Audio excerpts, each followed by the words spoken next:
Thank you very much, Mark. Thank you very much, Rosita. Let me say a few words. I realize that time is short and there are many speakers, so I shall try to do it in less than 10 minutes if I can. The title is Role of Sapangar Bay in Re-emerging BIMP-EAGA Economic Development. Now, let me first say something what I then understand to be the BIMP-EAGA Economic Development region. Sapangar Bay is located at the western side of Sabah, is historically and actually very focused towards the west. That means West Malaysia, China, maybe somewhat to the north, but not towards the east. The east being the Sulu Sea Theater, the Celebes Sea Theater, and even further to the east from there. So in terms of regions, one should therefore look primarily at the Mindanao region, the North Sulawesi region, North Moluccas, and East Kalimantan. And that is kind of the background of the remarks that I would like to make for the moment. Rosita, next one, please. Let me just start with the shipping traffic surrounding Sabah. And I apologize for the fact that this map is dated 2012. This is the best one I could find quickly on the internet. But we also know that the volume of shipping and the nature of shipping and the structure of shipping since 2012 has changed. In fact, at the global level, very, very little. If you look left of Sabah, you see these big, heavy yellow lines. Those are the ones that are representing the main container shipping lanes that run from Singapore to the north, to China, Japan, Korea, and so forth. At the east of Sabah, you see this thick blue line, which represents the volume of dry bulk shipping that comes out of Australia going to China, Korea, Japan to the north. So those are the two main shipping lanes that are in existence, have always been in existence around Sabah. Now, you see further around Sabah a little bit of dots, yellow dots representing container shipping, and some orange dots representing oil and gas, including palm oil. So that is liquid shipping. And that is the pattern that you see around Sabah's coast. Other than that, across the Sulu Sea, you don't see that much shipping. Across the Celebes Sea, which is south of the Sulu Sea, you see some shipping that comes from the northwest corner, going to the southwest corner of southeast corner of Mindanao. That shipping that comes from the south and goes to Japan. And then from east to west, you see a little bit more, which is dry bulk shipping that comes from further to the east and going to the north.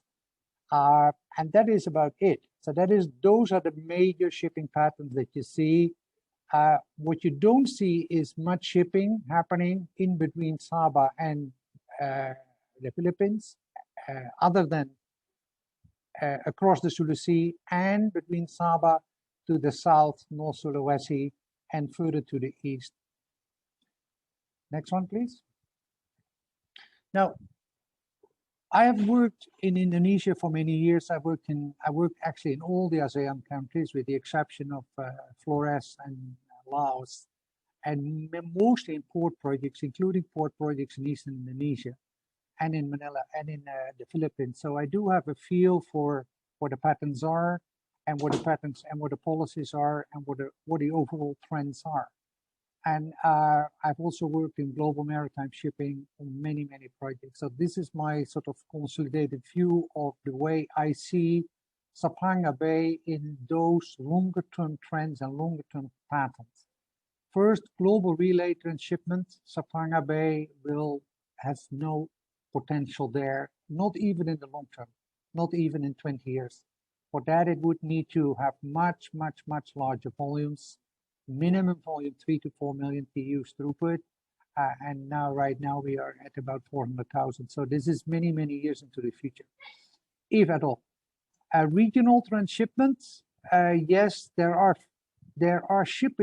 container ships passing by, dropping off boxes and picking up boxes that circulate around the South China Sea. So they come from, let's say, Singapore, they go to Bintulu, Sapangar Bay, Manila, Hong Kong, and around in circles. That's not genuine transshipment. That is simply delivery by liners. Regional transshipment, the way I look at it from Sapangar Bay perspective, and the context of this topic here is transshipment with Southern Philippines, transshipment with Northern Moluccas, and transshipment linked to East Kalimantan. Over time, on the long term, maybe some possibilities there, but the volumes are never going to be very large, and it will be very hard to get a handle on tracking that business because of the existing shipping patterns within the Philippines and within Eastern Indonesia. Transit cargo, I'm much more optimistic about because of the improvement of the road systems to the south. That means Brunei and Northern Sarawak, and also the quality of the roads that are now have emerged in Kalimantan. If the government would move forward with the Malaysian government, that is, because the Indonesian government has actually been lobbying for this, but the Malaysian government is still not approved it. If they would allow Malaysian trucks on Indonesian roads, then it would be quite easy to truck cargo, container cargo from Sapangar Bay across Sabah into East Kalimantan and further south from there, and vice versa, obviously. Sapangar Bay to become a regional distribution hub for the Sulu Sea Theater and the Sulawesi Theater, that seems almost inconceivable for some years to come. Maybe beyond 20 years, it's a possibility. Local distribution, there's a lot more that could happen there. I'm going to go into that in a moment. And then local value addition for exports and regional value addition for exports. These three I do see as the major opportunities for Sapangar Bay in the context of the BIMP-EAGA region. Next, please. The first one is becoming a local distribution hub. In land-based logistics, you see a very strong global trend that is focused on removing local regional warehouses and delivering everything as much as possible on a direct basis rather than through interim or intermediate warehouses. This is a trend that you can see big time in West Malaysia.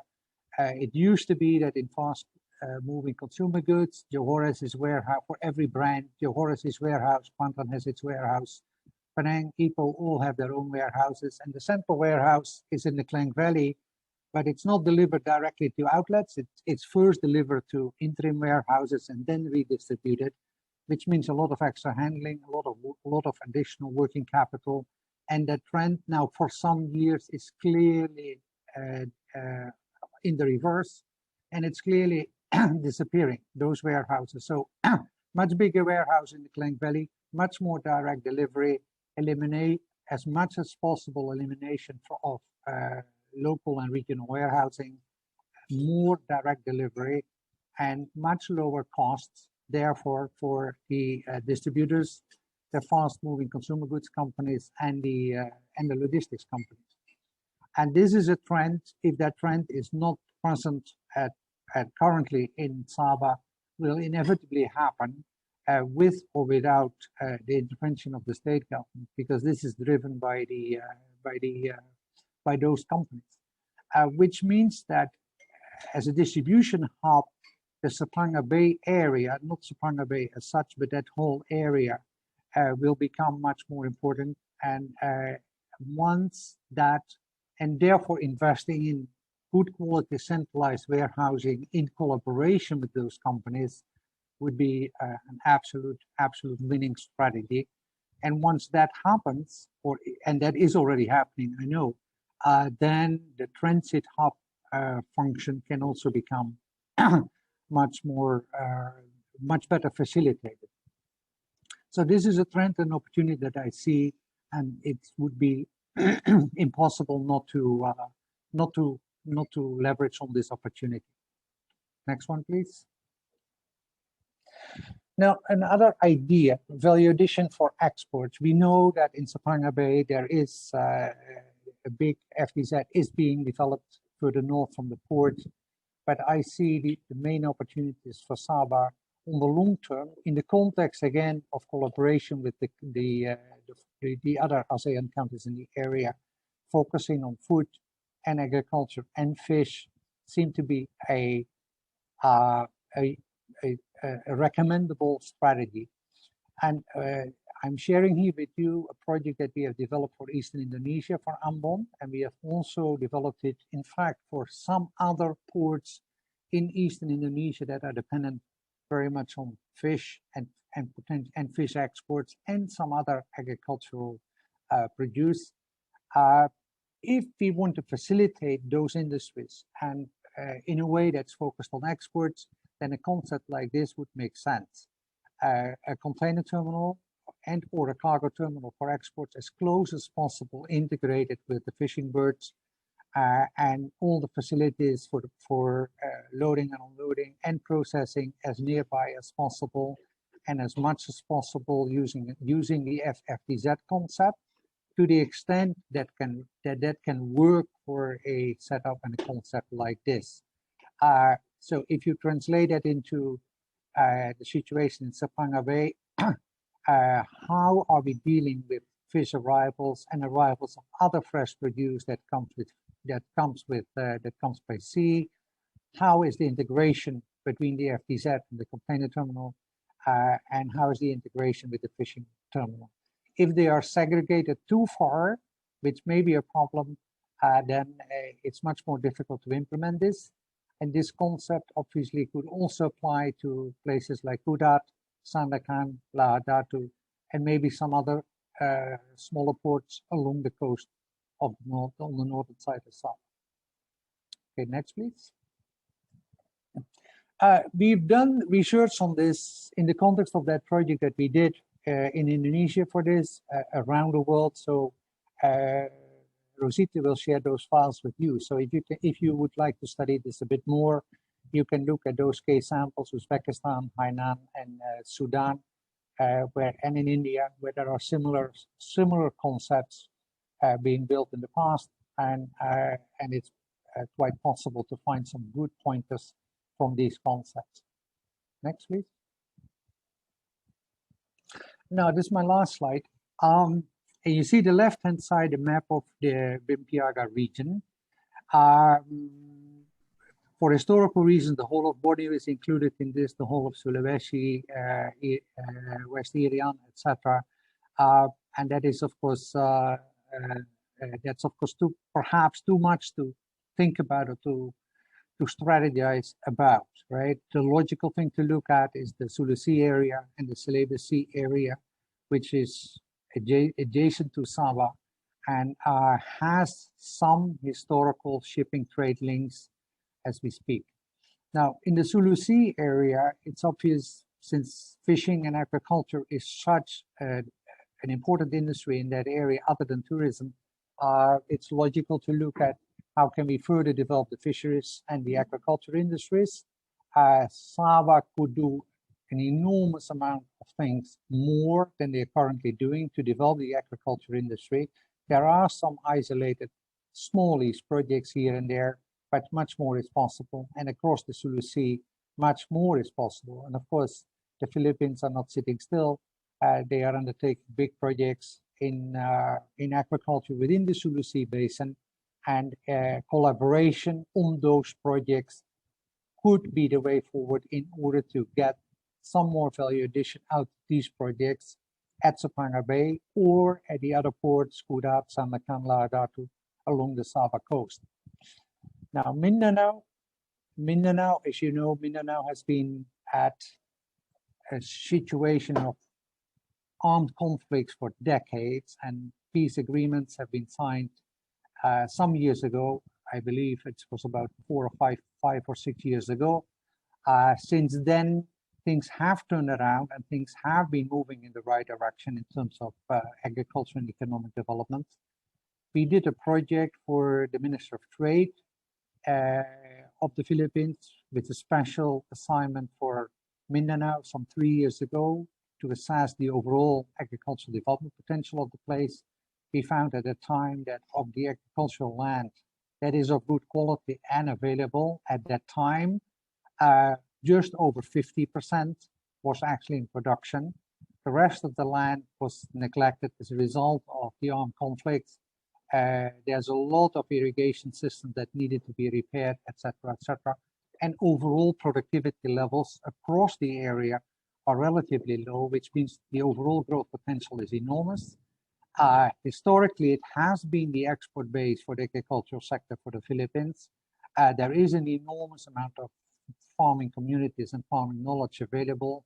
So the potential to undertake smart joint agricultural projects there for Sabah investors in such a way that it would also benefit Sabah from an export processing and shipping perspective is very large.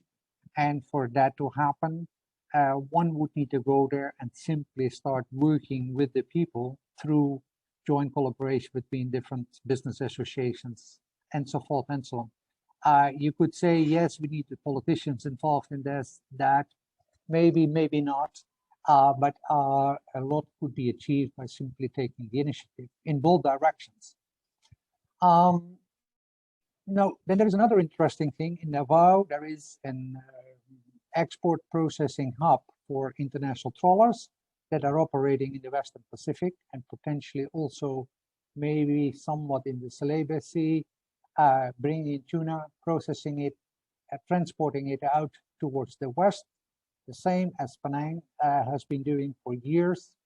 And that is potentially something that Sabah could explore to do in ports like, if not Sapangar Bay, then perhaps Sandakan, Laodata, or maybe even Kudat. So if I were to summarize it all, from a Sabah perspective, utilizing the opportunity that exists because of the BIMP-EAGA region, what should be a smart strategy? Of course, at home, investing in smart agriculture and aquaculture projects for export, that would benefit everyone, including Sapangar Bay. Further developing Sapangar Bay as distribution hub for Sabah in particular, but potentially also for Brunei, Northern Sarawak, East Kalimantan, the transit hub idea. And transit means trucking by road. Transit means not transshipment hub. The development of smart agri-logistics FTZ hub at Sapangar Bay and or the other ports, Kudat, Sandakan, Laodata, potentially in direct collaboration with Sapangar Bay. I know there is an FTZ, I know there is a container port, but an FTZ hub specifically for fresh produce, which means different types of technical requirements, cold storage, processing capabilities, refill facilities, etc., etc. Those would be the ones that I would focus on. If linked to the opportunity that exists, within the BIMP-EAGA region. That's the end of my presentation. I realize it's very short, and I realize there's much more to discuss on this, so maybe we can address some more of these topics through the Q&A. Thank you very much.